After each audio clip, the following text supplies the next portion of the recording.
So this is part two. I'm Tony of this interview. That sound right? Yeah. So originally, before I was talking about in part one about street beef and reputation and popularity and whatnot. Um, but now I'm going to talk about music. And I did another recording of this. Unfortunately, YouTube kind of fucked it up somehow. So that's your fault for YouTube, not mine. So, just kind of remembering what I was saying here. Um, yeah, so like I got myself involved with holy fuck, I gotta remember everything now. So I got myself involved with Alamar Studios for some time, a couple weeks, and my original production company I was in with was the Studio 69. So, from that to Alamar to what the hell were they called? Dragon, Dragon. Oh, I gotta think way back. It was Dragon Dagmars. I think it was. No, no, the street was Dagmar, but the production company itself was Dragon Elite. That was Dragon Elite was the. It was actually not just only a production company. They were kind of a promo or a people who set up the rave dances. So they had a building there on Dagmar and William. It was called the Temple of Sound, or that's what they called it. Really, it was actually a different building name to it, but they held the rave dances there. But they had a little studio in there too. Um, I've been basically performing rap for some time. I got a couple albums out. HMV was a famous store before they all closed down that had some of my albums. Did the West Side Creeper. I did the West Side Creeper. I've done these were just the titles of it from the LPs. West Side Creeper. I also did Tokyo Challenge. There was the Street Heat. Uh, what was the other one? Oh, Evil is Live, which is kind of cool because LIVE backwards is EVIL. So, and then I did, there was a couple failed albums that just didn't make it due to funding and approval issues. So we had to we had to relook at everything. We did get in trouble for certain lyrics, profanity. There was racial slurring. I mean, like every rapper is entitled to something similar to those lines. But then I finally found Anarchy 187, and they were pretty good production. We've been going great for a while. So some of the major rap songs I've been more entitled with is I've done mumble, I've done lyrical, I've done hard trap, and my favorite thing is I'll give you a little skit right now. This is what I usually do. It's a warm up thing. I did this back when I was with Westside Crips. So it's like, if you wanna talk shit, you get your head bucked quick, cause I don't fuck around when it comes to shit. The city's real buck, it's west in the hood. The city knows my name, look me up in the book. We use those that line as a warm up factor to an opening with other songs, right? So kind of like if it wanted to mumble, it was like, if you want to talk shit, get your head bucked quick, cause I don't fuck around when it comes to shit. That was not even in the that was even the tone I was going for, but there was no auto tune, so this is just um, but yeah, so that was mumble and lyrical and whatever. And then, I find that trap music is just basically pronouncing one word over and over again while you're thinking of the next word. That's how I see it, right? And so we could just put it something like this. Yo, yo, yo. If you wanna talk shit, shit, shit, get your head buck quick, quick, quick. Cause I don't fuck around, round when it comes to shit. The oh fuck, I just choked. City's real bunk, bunk, bunk in the hood. The city knows my name. Look me up in the it's experimenting here. So yeah, it's like I don't know. I listen to other songs like on YouTube and whatnot, or I had a couple CDs I've purchased before. I guess some of my favorite artists are like, and these are more the pros, the like Eminem, Slim Shady. For Eminem, I can't. I wouldn't be able to mumble.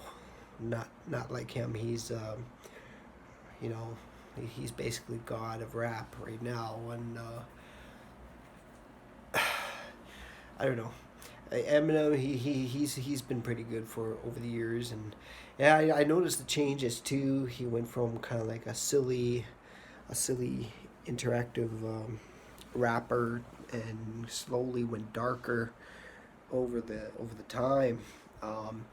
But that's the things too. Is like it comes back to a storyline base. Is I mean I could do that too. I'm not pro like these guys. I'm just amateur. So even Snoop Dogg was another artist. Ice Cube. I kind of look at Ice Cube more. I don't know, kind of like more a father figure. I mean, not a father figure per se, but Ice Cube is he's done a lot of movies and he's performed, and I see him more of I like the style. I like how he you know, just his story and how his style of clothing, and he kind of pins out as like this godfather. Like I believe Ice Cube himself is godfather of hip hop and rap right now, right? That's how I see it, and I've always liked Ice Cube, especially with NWA, and the storyline behind that. I mean, I wear the fedoras and everything too. But just his words kind of like I really relate to a lot of it too. So, Snoop Dogg. Well, coming back to Snoop Dogg. Snoop Dogg's a little, you know, me and him both had something in common. You know, he's like the American Crip. I'm the Canadian Crip. But I mean, I'm not a Crip no more. Like that thing was a long time ago, back in my 20s and shit. But I'm kind of like Gucci Gang now. Not even Gucci Gang. It's Gucci King. Sorry. But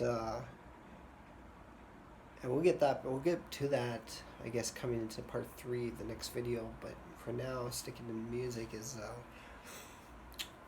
yeah. There's a lot of artists I really like. I enjoy.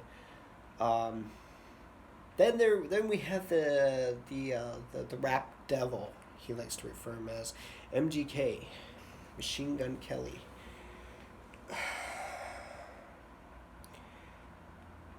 You know, the thing with me, I don't like to pick sides. Okay, and I know there was a little beef between, not even beef. It was like it was more like a music feud between Eminem and MGK. But you know, I honestly, if you were watching part 1 of my video of street beef, what I like to do is I like to keep the music career and street beef separate from one another. Like you divide personal with business. You know, that's how I see it. And if it came to street beef, it was like I'd probably be the guy who sits there with the baked popcorn, big video camera, and just seeing Eminem and MGK go at it. But if it comes down to music, I mean, I guess you could say I'm pretty much the same thing. Cause you know, honestly, I like both of them. Really, I mean, what else can I say, you know? So a lot of people, a lot of rap artists, they tend to like, you know, blend in their street beef with their music career. So, and honestly, I don't think that's a good thing.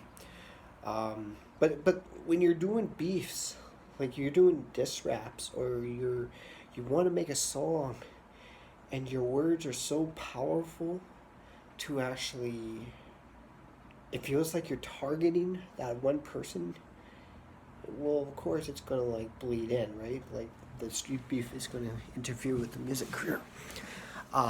So I like to. I I like to say that I want to try to keep that separate, but then I'm kind of contradicting my own self, because I've done a couple songs where I have targeted certain individuals, such as Brett King and John Scales and whoever the fuck else, right? Those fucking guys need to fucking. I'm gonna fucking knock their teeth in, but you know, um, you guys did put a warning. This will be explicit, right? But you know, again, it comes back to emotion, the feeling that comes out, you know.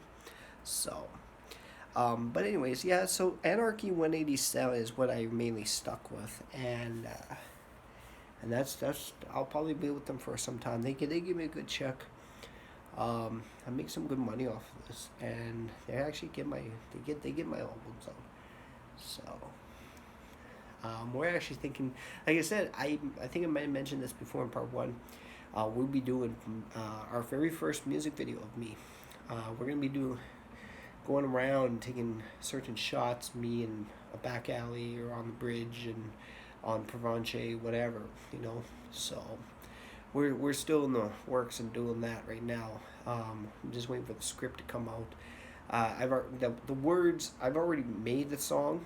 I've already written the words down. I'm just waiting for my guy there to give me my background instrumental, and I'm gonna go perform it at the studio, and then I guess I'm gonna go with the other dudes and a buddy of mine, and we're just gonna do angle shots and just 360s and everything like that. So I don't know, they fucking hard technical terms for these guys. These guys know what they're doing. I'm just a singer, man. So I have done the on-stage performance once at the West End Cultural Hall. We even did a couple guys.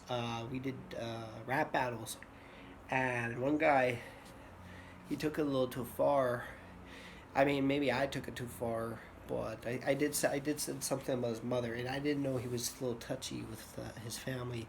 I apologize, but again, it comes back to music and beef, street beef. He wanted to fight me in the parking lot, and my security guards were trying to hold me back, and they weren't allowing me to exit the place.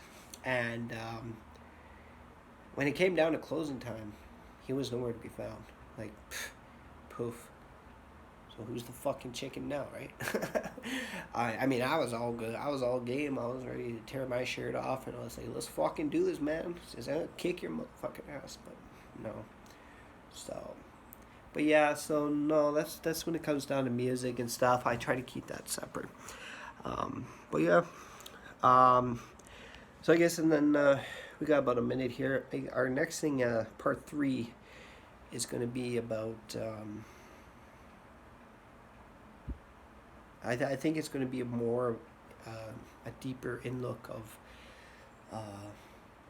my history, what I've created, what I've done.